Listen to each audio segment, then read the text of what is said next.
Olá, você que está nos assistindo. Este é o canal do Animedcast. Eu sou o Ricardo e hoje estou aqui para falar um pouco sobre este que é um dos nossos filmes favoritos, A Pequena Sereia, um dos grandes clássicos modernos da Disney e o marco inicial da chamada renascença do estúdio. Falaremos aqui sobre a criação, a produção e o lançamento do filme. Então já aproveite para deixar aquela curtida no vídeo e se inscrever no canal se ainda não for inscrito. Vamos lá!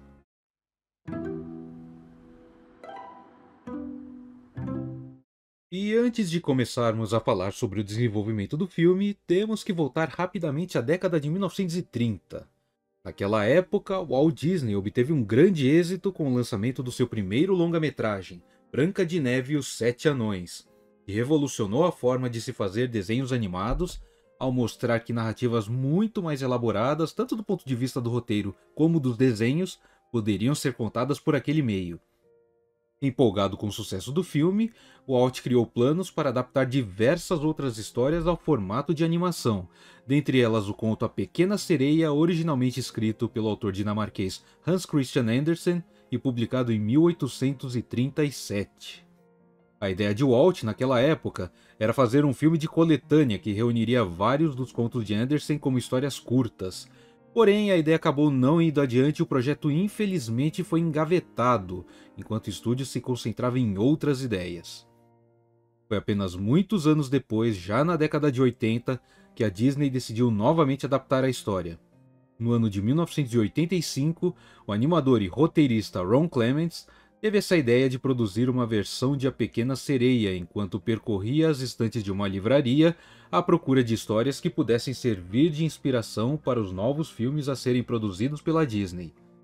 Ao ler a obra original, Ron Clements acreditou que a história do livro seria interessante para um longa-metragem animado. Então, ele escreveu um rascunho de 2 páginas e apresentou a proposta ao então presidente dos estúdios Disney, Jeffrey Katzenberg, e ao CEO da Disney, Michael Eisner. Essa sugestão foi feita no primeiro Show do Gongo, um evento interno da Disney, no qual a equipe apresentava ao alto escalão do estúdio as suas sugestões para os próximos filmes a serem produzidos. As boas ideias eram aprovadas pela chefia e entravam em desenvolvimento, enquanto as más ideias eram gongadas, como se fosse um show de calouros da TV mesmo. Em um primeiro momento, Katzenberg rejeitou a ideia para o filme, pois achou que seria algo parecido demais com o filme Splash, que a Disney havia lançado havia pouco tempo e já tinha uma continuação em desenvolvimento. Porém, no dia seguinte, Katzenberg mudou de ideia. Ele achou que esse projeto tinha potencial e entrou em contato com Clements, aprovando a ideia do filme. Na mesma época, também foi aprovado um projeto para uma adaptação do livro Oliver Twist, que daria origem ao filme Oliver e Sua Turma. Nesse contexto todo, a tentativa anterior de Walt Disney de adaptar A Pequena Sereia não foi em vão. Durante a produção do novo longa-metragem, a equipe encontrou nos arquivos do estúdio um roteiro e um trabalho de desenvolvimento visual feitos pelo artista Kay Nielsen na época. Muitas das mudanças e adaptações à obra original feitas nesse rascunho dos anos 30 foram incorporadas 50 anos depois à nova história que era desenvolvida.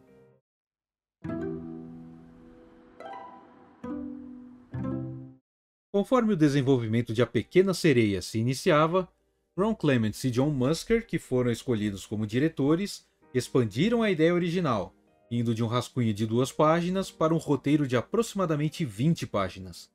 Nesse roteiro, novos personagens foram criados, outros foram removidos e ainda outros tiveram seus papéis expandidos, caso por exemplo do Rei Tritão e da Bruxa do Mar.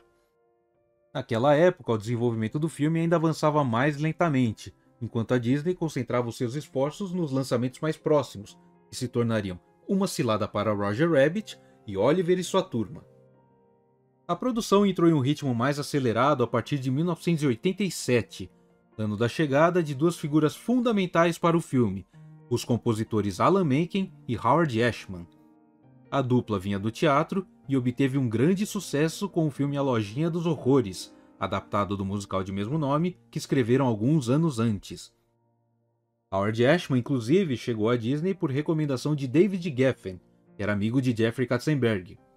O primeiro trabalho dele no estúdio foi em Oliver e Sua Turma, escrevendo a letra da música de abertura, Once Upon a Time in New York City, e no Brasil se tornou Nova York é uma cidade grande e tentadora. Em A Pequena Sereia, a atuação de Ashman não se limitava somente à trilha sonora. Com sua experiência em roteiros, ele também se tornou responsável por diversos aspectos relacionados à história do filme e à caracterização dos personagens. Um bom exemplo é a criação do mordomo do Rei Tritão, que nos primeiros esboços do filme seria um siri britânico de modos aristocráticos chamado Clarence. Por sugestão de Ashman, o personagem foi alterado, tornando-se um siri de sotaque jamaicano, compositor oficial do reino, chamado Sebastião. Falaremos mais sobre Howard Ashman e Alan Menken mais adiante, mas enquanto isso, vamos falar um pouquinho sobre a produção do filme de modo geral.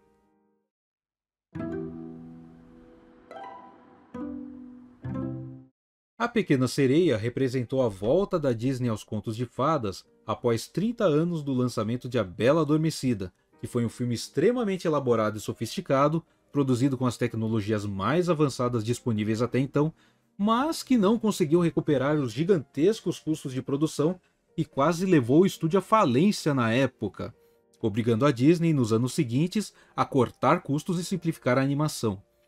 Para maiores informações sobre o que aconteceu nesse período, ouçam também aqui no canal o episódio número 30 do nosso podcast, no qual falamos tudo e mais alguma coisa sobre A Bela Adormecida. O link está aqui embaixo na descrição. Porém, no final dos anos 80, o cenário era outro. Após uma completa reformulação no comando da Disney, houve uma retomada dos longas-metragens de animação, sobretudo depois do sucesso de Roger Rabbit e Oliver e sua turma. A Disney agora estava disposta a investir fortemente em seus futuros filmes e Jeffrey Katzenberg, à época, estabeleceu para o estúdio a meta de lançar um filme novo a cada ano, algo até então inédito. A Disney precisou construir um outro estúdio de animação nessa época, pois os executivos perceberam que só o estúdio de animação principal da Disney, em Glendale, Califórnia, não iria conseguir finalizar todos os projetos existentes por conta própria dentro do prazo estabelecido. O novo estúdio foi então inaugurado em Lake Buena Vista, perto de Orlando, na Flórida, dentro do parque temático Disney MGM Studios, em Walt Disney World. Os primeiros projetos do novo estúdio foram um curta-metragem animado do Roger Rabbit, chamado Roller Coaster Rabbit, e também o trabalho de colorização e apoio à animação em A Pequena Sereia. No setor de animação, o artista Mark Hain foi designado para desenhar e animar Ariel. A partir daí, Mark Hain se tornaria célebre como animador das princesas, sendo também responsável nos anos seguintes pela animação da Bela, da Jasmine, Pocahontas, Mulan e Tiana. O animador Glen Keane, em um primeiro momento, iria desenhar a Úrsula, pois já tinha experiência em fazer figuras grandes e intimidadoras, incluindo o urso em O Cão e a Raposa e o Ratagão em As Peripécias do Ratinho Detetive. No entanto, acabou sendo convocado para trabalhar em conjunto com Mark Hain na animação da Ariel. Em um primeiro momento, a ideia era que Ariel fosse loira, assim como a grande maioria das sereias que apareciam em filmes e desenhos até então. No entanto, a equipe ainda tinha fortes discordâncias quanto à cor que os cabelos deveriam ter. Foram elaborados esboços com diferentes possibilidades e, no fim das contas, prevaleceu a escolha pelos cabelos avermelhados que se tornaram icônicos. A cor não apenas refletia a personalidade rebelde da Ariel, como também era melhor para se trabalhar, principalmente em cenas submarinas. Pensa só, nas águas escuras dos oceanos, era muito mais fácil e visualmente agradável usar um tom mais escuro de vermelho do que um tom mais escuro de amarelo, que resultaria numa espécie de bege opaco meio estranho, sabe? Muito da aparência e personalidade da Ariel foram inspiradas pela atriz Alyssa Milano, que estrelava a sitcom Who's the Boss. Na época da produção do filme, ela não sabia que era inspiração para a personagem, só soube um ano depois do lançamento, quando a Disney a convidou para apresentar um vídeo especial sobre os bastidores. Posteriormente, em uma entrevista, a Alyssa Milano contou a história e disse que achou muito legal essa homenagem. Outros personagens também tiveram seus respectivos animadores principais. Duncan Marjorie Banks fez a animação do Sebastião, Andrés Deja desenhou o Rei Tritão e Ruben Aquino foi encarregado de desenhar a Úrsula. O desenho da Úrsula, aliás, é provavelmente o que mais teve variações ao longo do desenvolvimento do filme. Foram desenhadas versões gordas e magras, com diferentes penteados e baseadas em diferentes espécies de criaturas marinhas, até que se chegasse ao desenho definitivo. A versão que conhecemos do filme tem uma aparência fortemente inspirada na drag queen Divine, que participou de diversos filmes e peças de teatro entre as décadas de 60 e 80. Para auxiliar os animadores a elaborar a movimentação e os ângulos dos personagens humanos, o estúdio trouxe de volta uma prática que vinha desde os tempos dos primeiros filmes de Walt, a utilização da filmagem de atores e atrizes reais como referência. Para interpretar as cenas e diálogos presentes no roteiro, a Disney escalou a atriz Sherry Lynn Stoner.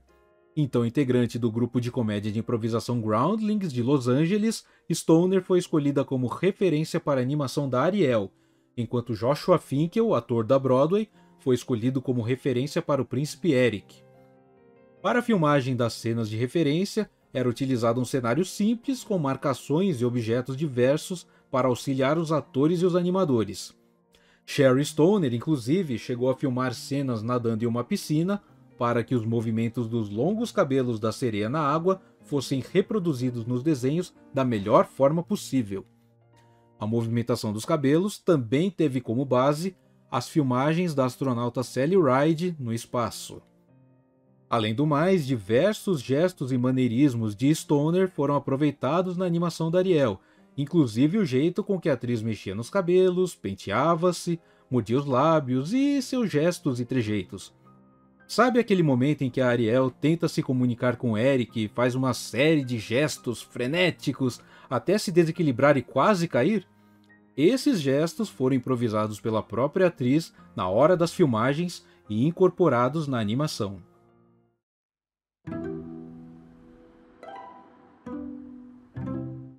Sendo o filme mais ambicioso da Disney em muito tempo, A Pequena Sereia apresentou uma série de desafios aos estúdios na época.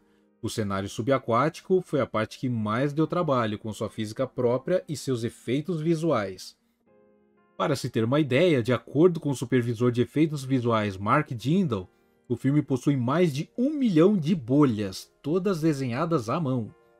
Pode parecer um detalhe sem importância, mas as bolhas dariam tanto trabalho para a Disney que eles precisaram terceirizar essa tarefa, transferindo a animação delas a Pacific Rim Productions, estúdio com sede em Pequim. E o filme, mesmo assim, quase ficou sem as bolhas, porque o estúdio ficava a poucos quarteirões da Praça da Paz Celestial, que no ano de 1989 foi o cenário da violenta repressão do governo aos protestos dos estudantes. Apesar de todas as incertezas causadas pelo cenário político, o estúdio conseguiu encaminhar o material da China aos Estados Unidos a tempo. A Pequena Sereia também exigiu uma série de processos e técnicas diferentes para ser finalizado. E apesar de já incorporar inúmeras inovações tecnológicas, A Pequena Sereia mantinha a utilização de muitas técnicas antigas, consagradas há décadas pela Disney. Foi o último longa-metragem dos estúdios Disney a utilizar o método mais tradicional de animação, com células físicas pintadas à mão e fotografadas quadro a quadro, como nos velhos tempos. Para obter uma melhor noção de profundidade em algumas tomadas, a Disney tentou trazer de volta um outro recurso dos tempos de Walt, a câmera multiplano, uma máquina que permitia a sobreposição de diferentes camadas de desenhos com movimentações próprias. Foi a primeira vez em anos em que o multiplano foi utilizado de forma mais abrangente, mas o trabalho não pôde ser feito com as máquinas que a Disney ainda mantinha, pois já estavam tanto abandonadas, em mau estado e já não funcionavam bem. Sendo o último filme da Disney a ser produzido com células físicas, este também foi o último filme a utilizar a tecnologia do Xerox, amplamente empregada pelo estúdio desde os 101 Dálmatas, em 1961, como uma forma de facilitar a transposição dos desenhos para células, no lugar dos desenhos inteiramente feitos à mão dos filmes anteriores. Mesmo assim, o filme também foi uma oportunidade para que os estúdios Disney testassem novas técnicas de animação e colorização computadorizadas por meio do sistema CAPS, sigla de Computer Animation Production System. Tratava-se de um programa desenvolvido pela Pixar especialmente para a Disney, eliminava a necessidade de células físicas pintadas à mão, elas agora eram eletrônicas, e permitia a utilização de um multiplano com camadas quase ilimitadas, além de facilitar a criação de muitos outros efeitos especiais. A cena final de A Pequena Sereia, mostrando o casamento de Ariel e Eric, foi a primeira em um longa-metragem da Disney produzida no Caps. O filme seguinte, Bernardo e Bianca na Terra dos Cangurus, de 1990, já foi inteiramente produzido com o auxílio do Caps, assim como todos os outros filmes produzidos ao longo da década seguinte. Os computadores também forneceram um grande auxílio na produção de elementos de cenários, permitindo a modelagem de objetos tridimensionais que seriam posteriormente incluídos nas células do filme com o auxílio de um plotter, ou seja, uma impressora que inseria estes elementos como contornos nas células, que eram então coloridas tradicionalmente. Esses elementos em 3D podem ser vistos, por exemplo, na cena em que Ariel e Eric passeiam de carruagem e Ariel toma as rédeas saltando sobre um penhasco. Também na batalha final, quando a Úrsula cria um redemoinho que traz à tona diversos navios naufragados. E, de forma ainda mais impressionante, há um ambiente inteiramente tridimensional por alguns segundos, quando Ariel se levanta da cama, desce as escadarias e avista Eric e Vanessa.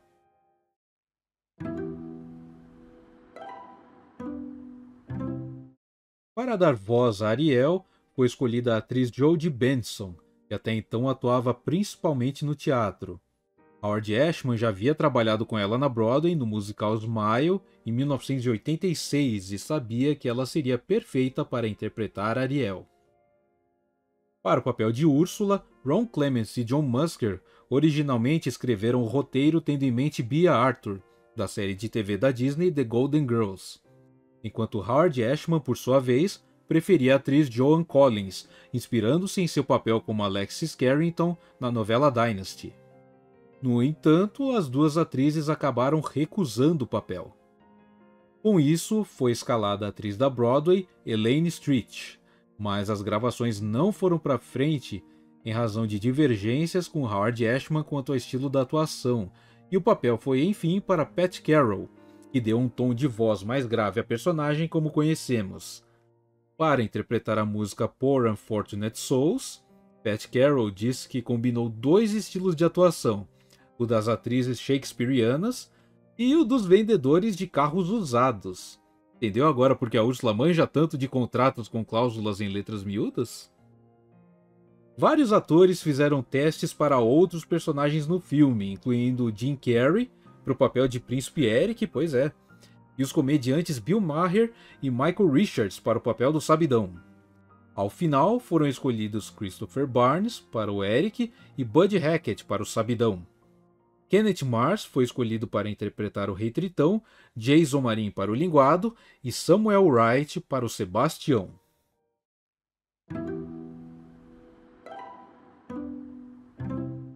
Para a música de A Pequena Sereia, Alan Menken foi encarregado de compor as melodias enquanto Howard Ashman escrevia as letras. A música pop com influência caribenha se fez bastante presente, sobretudo na música Under the Sea, ou Aqui no Mar. E não apenas isso, a dupla Menken e Ashman trouxe ao filme muito da influência dos musicais da Broadway, com as sequências de música servindo como pilares para o enredo como um todo.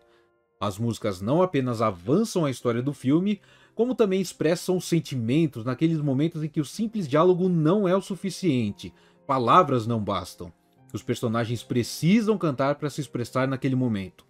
Um bom exemplo disso é a música Part of Your World, ou Parte do Seu Mundo, na qual Ariel expressa todo o seu anseio de conhecer a superfície. Aliás, você sabia que essa música quase foi cortada do filme? Isso quase aconteceu em razão de um teste de plateia. Como vocês sabem, ao longo do desenvolvimento, os estúdios mostram prévias do filme a diferentes públicos para testar suas reações e ver o que atrai atenção e o que não vale a pena. Pois bem, nesse teste foram exibidos esboços da animação a uma plateia de crianças. Na hora de Parte do Seu Mundo, uma das crianças se distraiu, derrubou um saco de pipocas, ficou agitada e começou a recolher as pipocas do chão, tudo enquanto o filme rodava. Jeffrey Katzenberg, ao perceber a distração dessa criança, interpretou isso como um sinal de que a música talvez seria muito monótona e desinteressante para o público, e por isso decidiu retirar do filme toda a sequência da Ariel cantando na gruta. A equipe, é claro, ficou horrorizada. Os diretores John Musker e Ron Clements, além de Glen Keane, que desenhou toda essa sequência musical, protestaram e tentaram ao máximo convencer Katzenberg a mudar de ideia. Foi uma situação semelhante à do clássico Mágico de Oz. Para quem não sabe, a icônica música Over the Rainbow, surpreendentemente, quase foi cortada daquele filme também. São aquelas músicas que não dá para imaginar o filme sem elas, sabe? Mas, após muita insistência por parte do Glen Keane, que pressionou para que a música da Ariel permanecesse até que a animação estivesse em um estágio mais finalizado, Katzenberg cedeu e decidiu dar uma segunda chance. Então, durante uma segunda exibição teste, a cena, agora mais desenvolvida, obteve um bom resultado junto ao público e a sequência toda foi mantida. E ainda bem.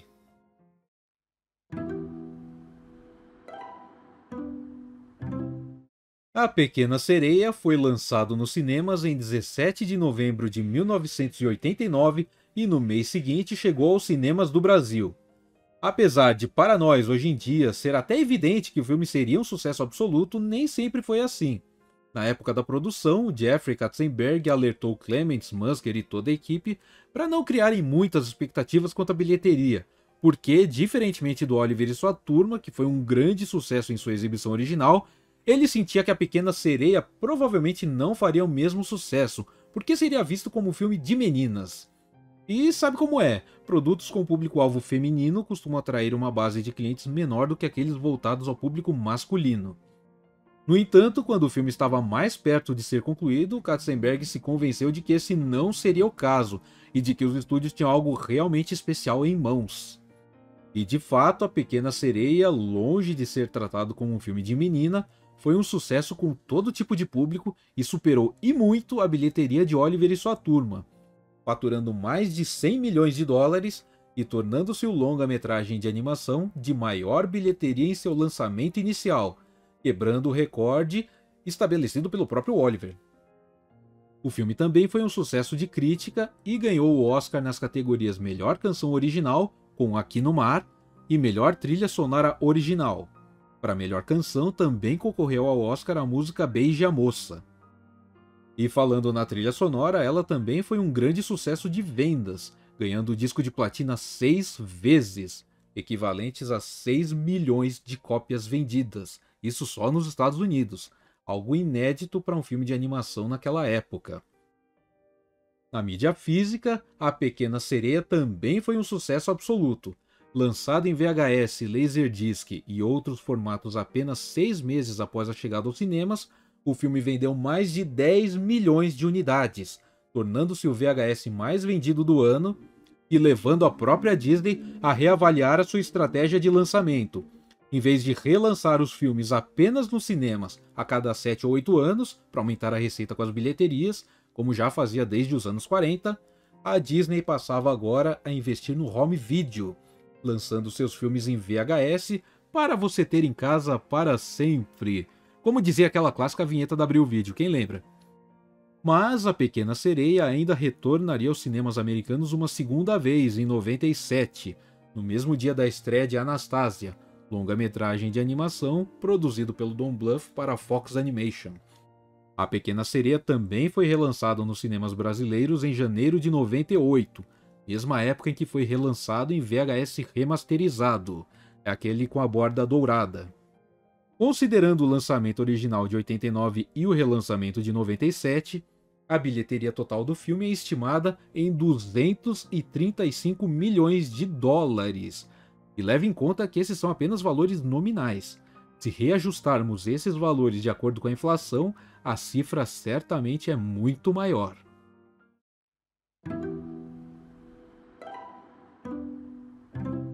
A Pequena Sereia é um filme de imensa importância na história da animação por diversos motivos. Primeiramente, o filme foi fundamental para restabelecer de vez a animação de longa-metragem como um empreendimento lucrativo para a Walt Disney Company. A Pequena Sereia surgiu no rastro de sucesso de Uma Cilada para Roger Rabbit e Oliver e sua turma, e consolidou a volta dos longas-metragens de animação iniciando uma nova era de ouro para a Disney, marcada por uma década de filmes de grande sucesso de bilheteria e de crítica. Com essa nova lufada de ar fresco no departamento de animação, os estúdios se expandiram consideravelmente ao longo dos anos seguintes. De cerca de 800 pessoas em 1988, o número de funcionários saltou para 2.200 em 1999, espalhados por 3 estúdios principais da Disney Animation, localizados em Burbank, na Califórnia, Lake Buena Vista, na Flórida, e Montréal Saint-Saint-Denis, na França. Um filme dessa magnitude merece todo o reconhecimento possível. E é por isso que em 2022 ele foi finalmente selecionado para preservação no Registro Nacional de Filmes da Biblioteca do Congresso dos Estados Unidos da América, indicando que se trata de um filme culturalmente, historicamente ou esteticamente significativo, a consagração histórica de um filme já consagrado pelo público. E é por essas e outras que adoramos A Pequena Sereia e temos tanta saudade dessa era de renascimento da Disney, que nos brindou com vários outros filmes marcantes, tais como A Bela e a Fera, Aladdin, O Rei Leão e tantos outros, dos quais inclusive podemos falar em futuros vídeos, quem sabe. E você, o que acha? Conta pra gente aqui nos comentários. E se você gostou do vídeo, deixe uma curtida pra gente que isso ajuda muito. Não se esqueça também de se inscrever no canal e nos seguir nas redes sociais, Twitter, Instagram, Facebook, é só pesquisar pelo AnimeteCast. Também temos o nosso podcast aqui no YouTube e no Spotify. No mais, muito obrigado por sua audiência e até a próxima!